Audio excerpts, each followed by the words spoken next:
नमस्कार साथियों, स्वागत है आप सभी लोगों का एक बार फिर से कैरियर इंडिया एजुकेशन में। आज अपन चर्चा करने वाले हैं मिशन चंद्रयान 3। जैसा कि मिशन चंद्रयान 3 लॉन्च हो चुका है दोस्तों, और ये भारत के लिए बहुत ही बड़ी उपलब्धि भी है एक तरीके से देखा जाए कि हम चंद्रमा पर चंद्रयान को उतार रहे हैं। हालांकि इससे पहले भी हमने उतारने का प्रयास किया है, चंद्रयान 1, चंद्रयान 2 और चंद्रयान 3। चंद्रयान 1 की यदि बात कर लें तो सफलतापूर्वक लैंडिंग कर गया था, लेकिन चंद्रयान 2 जो था उसमें थोड़ी समस्या आ गई थी, वो सक्सेसफुल नहीं हो पाया था। तो चलिए दोस्तों, इस पूरी की पूरी क्लास में अपन चंद्रयान 3 पर चर्चा करेंगे। कौन कौन से महत्वपूर्ण प्रश्न और उत्तर हैं जो आगामी आने वाली प्रतियोगी परीक्षाओं में बनेंगे, उन पर पूरी चर्चा करेंगे। साथ साथ चंद्रयान 2 और 1 को भी देखेंगे कि क्या क्या इनमें महत्वपूर्ण प्रश्न उत्तर बन सकते हैं। चलिए चालू करते हैं। जो लोग टेलीग्राम से नहीं जुड़े हैं, टेलीग्राम से जुड़ जाएं, क्योंकि इसका जो पीडीएफ है वो आपको टेलीग्राम पर ही प्राप्त होगा। बिना पीडीएफ के क्लास जो है वो बेकार होती है दोस्तों, क्योंकि यदि पीडीएफ आपको मिल जाता है तो उसके बाद आप उसको कभी भी किसी भी टाइम पर पढ़ सकते हैं। क्लास में थोड़ा समय लग जाता है, इसलिए चलिए चालू करते हैं। सबसे पहला प्रश्न, मोस्ट इंपॉर्टेंट प्रश्न है दोस्तों, मिशन चंद्रयान को कब लॉन्च किया गया था? तारीख इसकी अच्छे से याद कर लें, दिमाग में बसा लें, क्योंकि इसकी तारीख से संबंधित प्रश्न तो आएगा ही। 14 जुलाई 2023 को। क्लियर है? थोड़ा समझते हैं।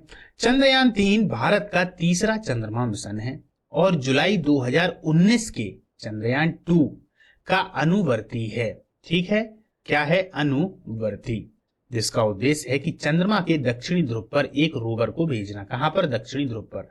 दक्षिणी ध्रुव आप लोग जानते होंगे, आप लोगों ने ज्योग्राफी में इसको काफी अच्छे से पढ़ा होगा। नीचे वाला पोल दक्षिणी ध्रुव कहलाता है। इस मिशन का उद्देश्य चंद्रमा की संरचना को बेहतर ढंग से समझना है। इसका उद्देश्य क्या है? इस उद्देश्य को भी आप लोग अपने दिमाग में रखें। चंद्रमा की संरचना को बेहतर ढंग से समझना है। इसके अभी और भी उद्देश्य हैं, ये मुख्य उद्देश्य है इसका। आगे चलते हैं। मिशन चंद्रयान 3 को कहां से लॉन्च किया गया है? तो दोस्तों, सतीश धवन अंतरिक्ष केंद्र। कहां पर है? श्रीहरिकोटा पर। श्रीहरिकोटा कहां पर है दोस्तों? ये आंध्र प्रदेश में आता है। कहां आता है? आंध्र प्रदेश में। इसको भी आप लोग याद रखें। चंद्रयान 3 को कहां पर लैंड करना है? जैसा कि अभी अपन ने पिछले प्रश्न में देखा, चंद्रमा के दक्षिणी ध्रुव पर। चंद्रमा के दक्षिणी ध्रुव पर। क्लियर है? आगे चलते हैं। चंद्रयान 3 को किस रॉकेट से लॉन्च किया गया है?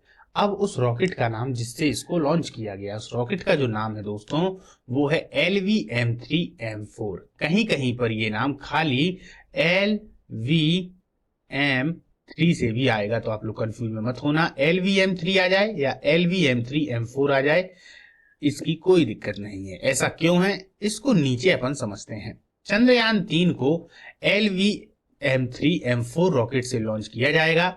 इससे पहले GSLV MK3 नाम से जाना जाता था। इसके पहले ये किस नाम से जाना जाता था दोस्तों? GSLV MK3। लूसेंट में आप लोगों ने प्रौद्योगिकी वाले सब्जेक्ट को पढ़ा होगा, तो उसमें GSLV, SLV इनके बारे में काफी अच्छे से जानकारी दी गई है। यहां पर भी अपन थोड़ी सी जानकारी इसकी लेंगे। LVM-3 का फुल फॉर्म क्या है, इसको देखते हैं। Launch vehicle mark 3। क्या है? Launch vehicle mark 3। और इसका पुराना नाम क्या था इसी का? तो देखिए, GSLV मार्क 3 क्या था? GSLV मार्क 3 या GSLV MK3। तब इस GSLV का फुल फॉर्म क्या है? तो देखिए, इसी का फुल फॉर्म जो आगे दिया हुआ है इसको देख लें। Geosynchronous satellite launch vehicle mark 3। Geosynchronous satellite launch vehicle mark 3। इसको आप लोग याद रखिएगा दोस्तों, ये फुल फॉर्म जो है वो आ जाते हैं। चलिए आगे चलते हैं। SSC के बहुत महत्वपूर्ण प्रश्न है ये सब। चंद्रयान 3 के लिए प्रमुख रॉकेट इंजन का क्या नाम है? तो C-20 क्रायोजेनिक इंजन। क्रायोजेनिक जो पद्धति है या जो टेक्नोलॉजी है, इसके बारे में तो आप लोग जानते ही हैं। CE-20 क्रायोजेनिक इंजन, जो लोग नहीं जानते हैं वो लोग समझ लें। क्रायोजेनिक दरअसल निम्न तापकी से संबंधित है। निम्न तापकी का मतलब है बहुत कम ताप, क्योंकि क्या है, ज्यादा ताप की तो कोई सीमा नहीं है, कितना भी ताप को बढ़ा लो, लेकिन कम ताप करने की एक सीमा होती है और उस सीमा पर भी बहुत सारी ऊर्जा का उत्पादन किया जा सकता है। तो यही क्रायोजेनिक इंजन है। इसको सरकार बहुत ज्यादा बढ़ावा दे रही है, क्योंकि एक तरीके से इसमें घटनाएं भी कम होती हैं। दूसरी बात, ये सुरक्षित भी दूसरी पद्धतियों की अपेक्षा ज्यादा होती है। चलिए आगे चलते हैं। मिशन चंद्रयान 3 को किसने लॉन्च किया है? इसरो भारत ने। अब इसरो के बारे में भी तो जानकारी ले लें भैया। ठीक है। इसरो का जो फुल फॉर्म है वो है Indian space research organisation. Hindi में देखें तो भारतीय अंतरिक्ष अनुसंधान संगठन, यानी भारत की अंतरिक्ष एजेंसी है, अंतरिक्ष अनुसंधान संगठन है। जिस प्रकार नासा आप लोगों ने सुन रखा होगा, है ना, तो वो कहाँ की है, वो अमेरिका की स्पेस एजेंसी है। इसी प्रकार इसरो भारत की है। इसकी जो स्थापना है वो हुई थी 15 अगस्त 1969 को, 15 अगस्त 1969 को। मुख्यालय इसका बेंगलुरु कर्नाटक में है, इसको भी याद रखें। इस समय पर जो अध्यक्ष हैं 2023 से, वो हैं सोमनाथ। कौन है? एस सोमनाथ, या ऐसे नहीं है, एस सोमनाथ। पहले अध्यक्ष इनके थे विक्रम साराभाई। कौन थे? विक्रम साराभाई, इसको भी याद रखें। आगे चलते हैं। इसरो ने चंद्रयान 3 मिशन के कौन से 3 मुख्य उद्देश्य निर्धारित किए हैं? अब ये जो 3 उद्देश्य हैं इनको आप लोग अच्छे से समझ लें। डीप प्रश्न आएगा तो फिर यहीं पर आप फंस सकते हैं, तो याद रखिएगा, है ना। चलिए देखते हैं, एक को उठाते हैं। चंद्रमा की सतह पर एक सुरक्षित और नरम लैंडिंग का प्रदर्शन करना, कि मतलब हमने आराम से अपना जो भी हमारा कार्य था उसको हमने आराम से वहां पर पूर्ण कर दिया है। मतलब कि हमारे पास जो भी उपग्रह था उसको हमने चंद्रमा की सतह पर आराम से लैंड कर दिया है। दूसरा, चंद्रमा पर रोवर की घूमने की क्षमताओं का प्रदर्शन करना, मतलब कि हमें अब ये क्षमता भी है कि हम इनको घुमा सकते हैं, ठीक। तीसरा जो सबसे महत्वपूर्ण है, वैज्ञानिक अवलोकन का प्रदर्शन करना, यानी कि हम अपना ये जो यान भेज रहे हैं इसका जो उद्देश्य है वो वैज्ञानिक गतिविधियों पर ध्यान रखने का है, ठीक। चलिए आगे चलते हैं। मिशन चंद्रयान 3 भारत का चंद्रमा के लिए कौन सा मिशन होगा? दोस्तों ये तीसरा मिशन है। कौन सा मिशन है? तीसरा मिशन है। पहला चंद्रमा मिशन कब हुआ था? तो इस तारीख को बिल्कुल नहीं भूलना है, 22 अक्टूबर 2008। एक मिनट, 22 अक्टूबर 2008, ठीक। दूसरा चंद्रमा मिशन कब हुआ है? तो 22 जुलाई 2019। यही वाला जो है वो सक्सेस नहीं हो पाया था, याद रखिएगा। पहला वाला सक्सेस था, दूसरा वाला सक्सेस नहीं हो पाया था, ठीक।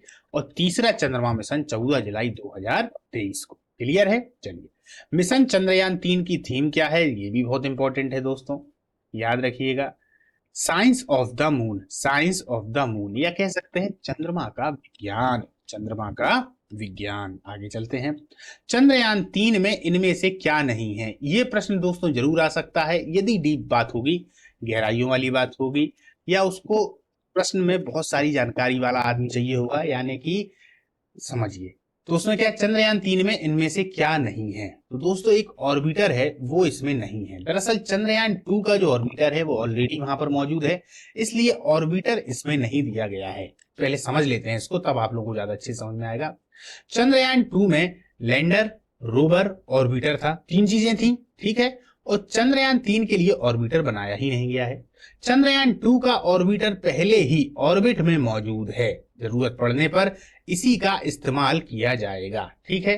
चंद्रयान 3 में ऑर्बिटर की बजाय स्वदेशी प्रोपल्सन मॉड्यूल लगाया गया है, प्रोपल्सन मॉड्यूल लगाया गया है, ठीक है। ऑर्बिटर याद रखिए।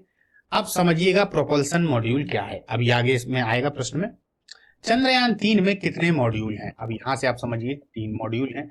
सबसे पहला प्रोपल्सन मॉड्यूल, देखिए सबसे पहला प्रोपल्सन मॉड्यूल अंतरिक्ष मिशन पर जाने वाले यान का ये पहला हिस्सा होता है, ठीक है, जिसे प्रोपल्सन मॉड्यूल कहा जाता है। यह किसी भी स्पेसशिप को उड़ान भरने की ताकत देता है। क्या करता है? स्पेसशिप को उड़ान भरने की ताकत देता है।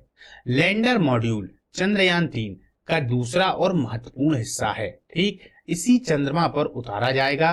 रोवर को चंद्रमा की सतह तक सही तरीके से पहुंचाने में जिम्मेदारी उसी की होती है। क्लियर? अब रोवर क्या है?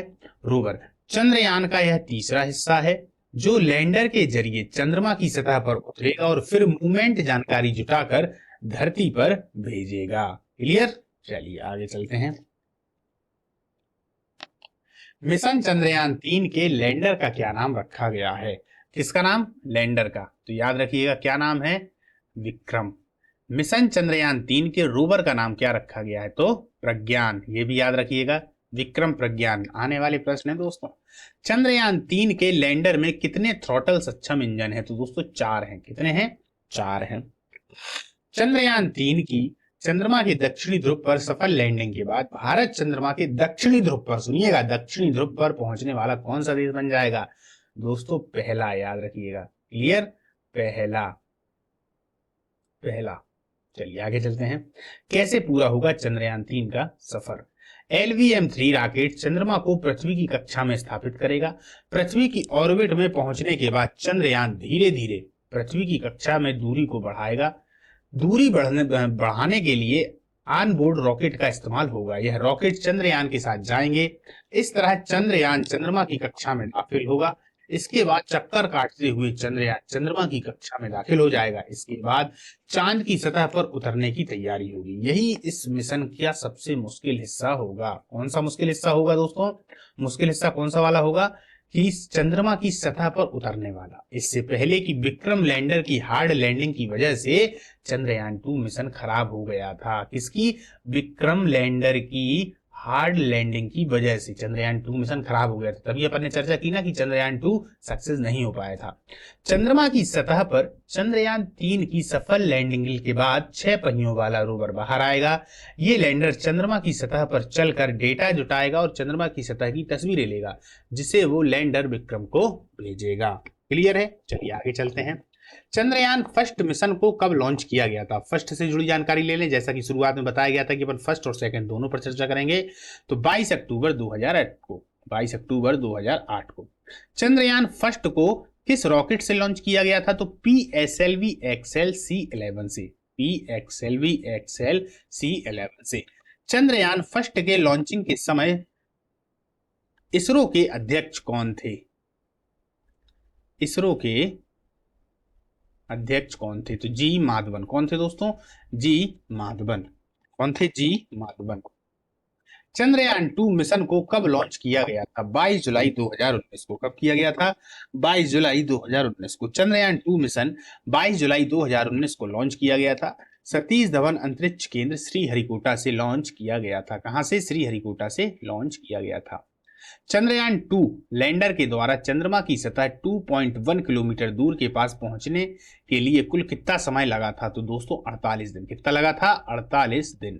चंद्रयान 2 मिशन में स्थापित प्रज्ञान रोवर में कितने पहिए थे? ये प्रश्न SSC में पूछा जा चुका है, इसीलिए इन पहियों का जिक्र यहाँ पर है, 6।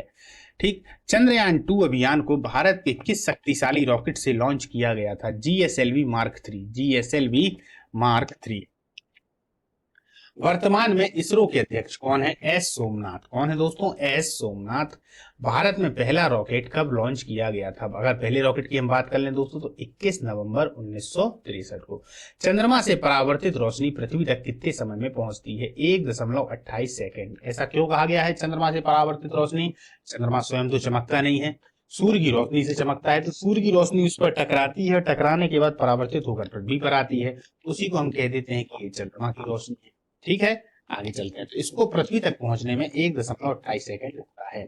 चंद्रमा से जुड़े कुछ अन्य तथ्य देख लिए जाएं दोस्तों, ये आपके दोहराने के लिए हैं और इनसे एक ना एक प्रश्न आ ही जाता है, नॉर्मल प्रश्न।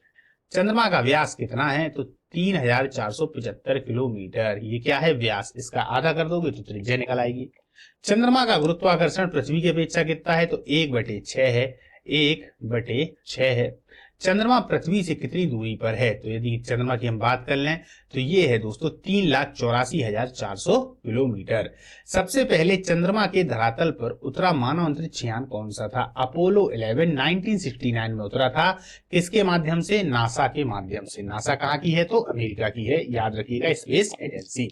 सबसे पहला मानव रहित अंतरिक्ष यान चंद्रमा के धरातल पर उतारा गया था, कौन सा? 1969 में सोवियत संघ लूना द्वितीय या लूना सेकेंड भी हम कह सकते हैं।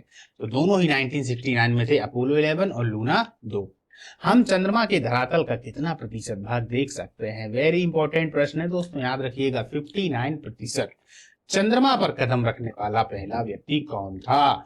तो ये थे भाई साहब नील आर्मस्ट्रांग। ये बच्चों वाला क्वेश्चन है, पर ये किससे गए थे? तो अपोलो 11 से। और कब गए थे? तो 1969 को।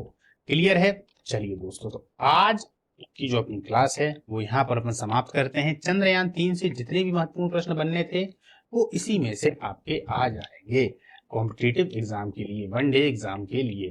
ठीक है, अपन इस क्लास को समाप्त करते हैं, आगे मिलते हैं किसी अन्य क्लास में। नमस्कार।